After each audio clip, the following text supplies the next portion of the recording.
1204, les croisés qui font route vers la Terre Sainte avec comme objectif de libérer Jérusalem s'emparent néanmoins de Constantinople, la capitale de l'Empire byzantin, la mettant littéralement à sac. Pour une obscure raison, ils ont délibérément décidé de dévier de leur route initiale afin de se livrer au pillage de la ville. À l'époque, la surprise est immense et le pape Innocent III, qui est à l'origine de l'appel à cette 4e croisade, est proprement scandalisé. Comment ceux qu'on appelle encore les latins ou les francs ont-ils pu massacrer d'autres chrétiens? Eh bien, c'est ce que nous allons découvrir ou redécouvrir ensemble.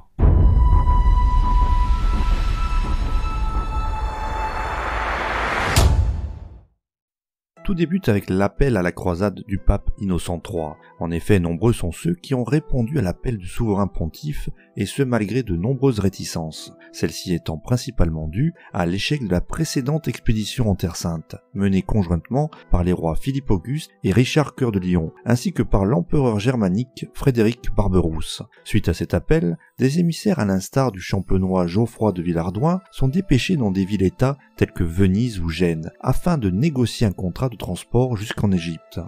Et pour cause, réunir une armée de près de 30 000 hommes est une chose, encore faut-il la mener à bon port. Forcément, cela implique de posséder une flotte suffisamment nombreuse, ce que malheureusement les croisés n'ont pas. Mais me direz-vous, pourquoi donc se diriger vers l'Égypte et non pas directement vers la Palestine? Eh bien tout simplement parce qu'à l'époque, les terres égyptiennes sont assez riches et fertiles pour que les Francs puissent s'y ravitailler, ce qui ne serait pas le cas si la campagne militaire débutait en Syrie. Autre élément important, beaucoup estiment que la conquête de l'Égypte porterait un coup fatal aux musulmans. Après le refus de Gênes, c'est finalement Venise, alors principale puissance maritime de Méditerranée, qui accepte d'affréter les navires, afin de transporter le nombre considérable de croisés.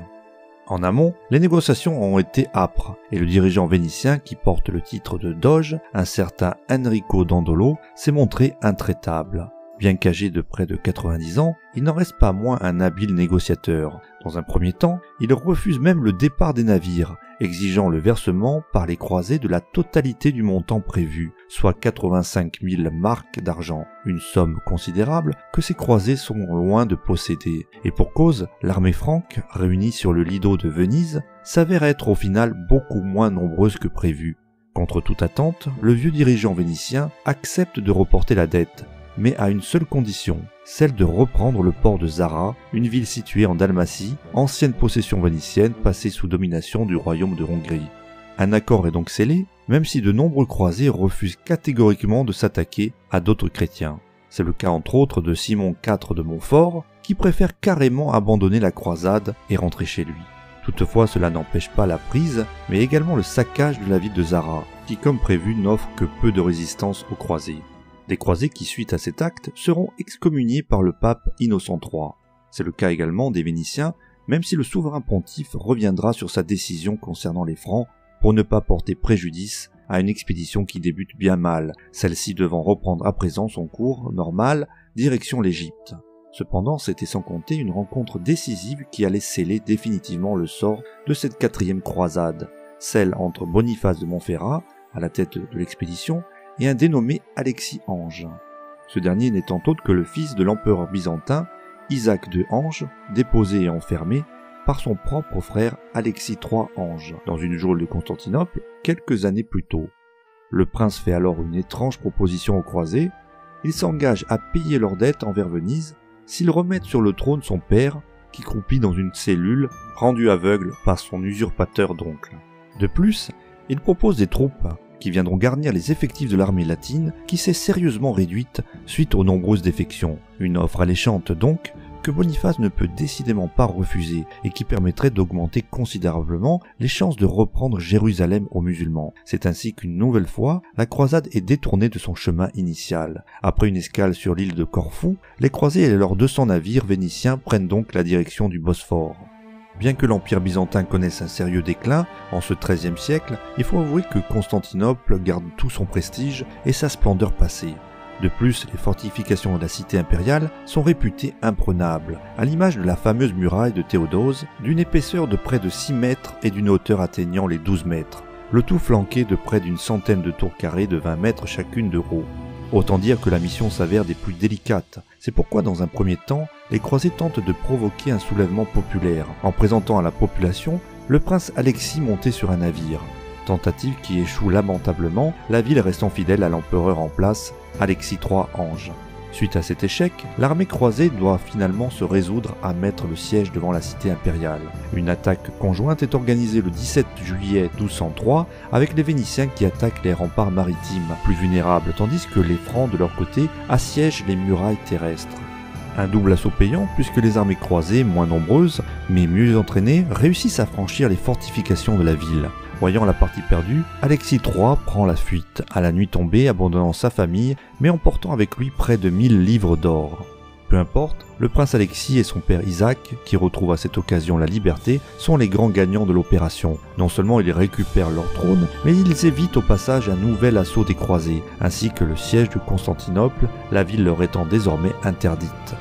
Pour autant, le vieil empereur doit, à l'instar de son fils, couronné co-empereur sous le nom d'Alexis IV, accepter de ratifier les conditions du marché conclu avec les Francs et les Vénitiens. Et pour cause, ces derniers stationnés à Péra, de l'autre côté de la Corne d'Or, attendent avec impatience le versement des sommes promises, désespérés de ne pouvoir reprendre leur route vers l'Orient. Lassés de cette pénible attente, ils menacent carrément de fondre sur la ville impériale et de la piller en guise de compensation. Or, Alexis et son père se sont rapidement aperçus que les caisses du trésor public avaient été en bonne partie vidées par Alexis III, l'empereur en fuite. C'est pourquoi ils essaient désespérément de gagner du temps, tentant même de renégocier les clauses du marché. C'est alors qu'une conjuration éclate entre ces derniers menée par un certain Alexis Doukas, un noble de haut rang, à la tête de l'opposition contre les Latins, qui constitue selon lui un danger mortel pour l'Empire. Celui que l'on surnomme également Mourzoufle, à cause de ses sourcils très fournis, profite de l'occasion qui se présente à lui pour assassiner Alexis IV et se faire couronner empereur sous le nom d'Alexis V. Isaac II mourant quant à lui peu de temps après l'exécution de son fils. Le nouvel empereur Alexis V étant parvenu à ses fins, il entend bien ne pas se faire dicter ses choix par les croisés, à tel point qu'il n'hésite pas à annuler tout bonnement la dette contractée par ses prédécesseurs. Les Francs dos au mur décident de lancer une nouvelle offensive et finissent par investir Constantinople le 12 avril 1204, se livrant au passage à un véritable saccage. Durant 3 jours, ils pillent sans vergogne la ville, la délestant de ses nombreuses richesses. Preuve en est les 4 chevaux qui ornent de nos jours la basilique Saint-Marc à Venise et qui furent subtilisés par les Vénitiens à cette occasion. Alexis V ayant pris la fuite, c'est un nouvel empereur qui s'installe sur le trône, en l'occurrence un comte de Flandre dénommé Baudouin VI de Hainaut. Il va se retrouver ainsi à la tête de ce que l'on va appeler désormais l'Empire latin de Constantinople. Quant à Alexis V, l'empereur déchu, il sera capturé peu de temps après et condamné à avoir les os brisés. Attaché à une planche, tout en haut du forum de Théodose, il finira précipité dans le vide. La nouvelle du sac de Constantinople parvenant au pape Innocent III, celui-ci ne peut que s'offusquer de cet énième détournement de l'expédition. S'en prenant aux Vénitiens, qu'il considère comme les responsables de ce désastre, il réalise en effet qu'il a totalement perdu le contrôle de cette 4e croisade. Au final, celle-ci s'arrêtant avant même d'avoir réellement débuté. Le doge de Venise, Enrico Dandolo, peut quant à lui se féliciter. La Sérénissime, qui n'aura jamais mieux porté son surnom, a désormais les coups des franches, devenant au passage, grâce aux nombreux territoires qu'elle reçoit du dépeçage de l'Empire byzantin, la première puissance économique de Méditerranée. Constantinople, elle, ne s'en relèvera jamais, malgré le retour des Byzantins aux affaires quelques années plus tard. Le 29 mai 1453, lorsque les Ottomans prennent la ville, mettant définitivement fin à l'Empire romain d'Orient, ce dernier n'est déjà plus que l'ombre de lui-même. Enrico Dandolo, quant à lui, ne reverra jamais Venise. Bien décidé à rester à Constantinople, il meurt en mai 1205 à l'âge de 97 ans et est enterré dans la basilique Sainte-Sophie. On raconte qu'après la prise de la ville par les armées du sultan ottoman Mehmet II, ses os auraient été déterrés et donnés aux chiens. Mais ceci est une autre histoire qui sera contée une autre fois. Voilà, cette vidéo est à présent terminée, j'espère que vous l'aurez appréciée. Si c'est le cas, n'oubliez pas de mettre un pouce bleu et de vous abonner, tout en sélectionnant la petite cloche pour ne pas rater la sortie des nouvelles vidéos. N'hésitez pas à laisser un commentaire afin de me dire ce que vous avez pensé de la vidéo, c'est très important pour faire progresser la chaîne et pour l'algorithme YouTube.